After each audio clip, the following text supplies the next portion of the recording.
বাড়িতে এক গাড়ি পাউরুটি ফ্রিজের মধ্যে জমে গেছে। কি করব ভেবে কুল পাচ্ছিলাম না। হঠাৎ আইডিয়া এলো, ভাবলাম পাউরুটিগুলোকে ছোট্ট ছোট্ট টুকরো করে, বাড়িতে দুধও ছিল, সেই দুধ দিয়ে চটকে একটু ঘি দিলাম, ঘি দিয়ে একটু দুধ দিলাম, দিয়ে 1 চামচ ময়দা দিয়ে ছোট্ট ছোট্ট করে বলসগুলো এইরকম করে একটু তেল আর ঘিয়ের মধ্যে ভেজে নিলাম। এই কিছুটা ভেজেছি আর কিছুটা ভেজে রেখেছি, সবগুলো এই আমার ভাজা হয়ে গেল। এইবার এইদিকে চিনির রস বসিয়েছি। এই দেখো, ছোট এলাচ ফাটিয়ে দিয়েছি চিনির রসের মধ্যে। খুব টেস্টি হয় কিন্তু এরকম করে তোমরা খেয়ে দেখো। হ্যাঁ, ফাটিয়ে দিয়েছিলাম এলাচটা। তারপরে একটু যখন চিনির রসটা ঠান্ডা হলো তখন এই বলসগুলো সব চিনির রসের মধ্যে দিয়ে দিলাম। বেশ 8 ঘন্টা চিনির রসের মধ্যে ভিজবে, ভিজে একদম টই টম্বুর হয়ে যাবে।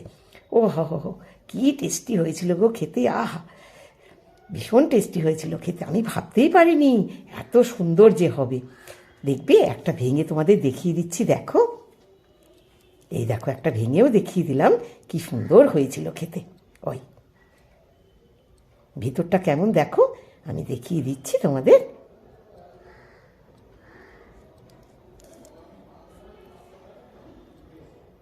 এই দেখো ভেতরটা, দেখেছো?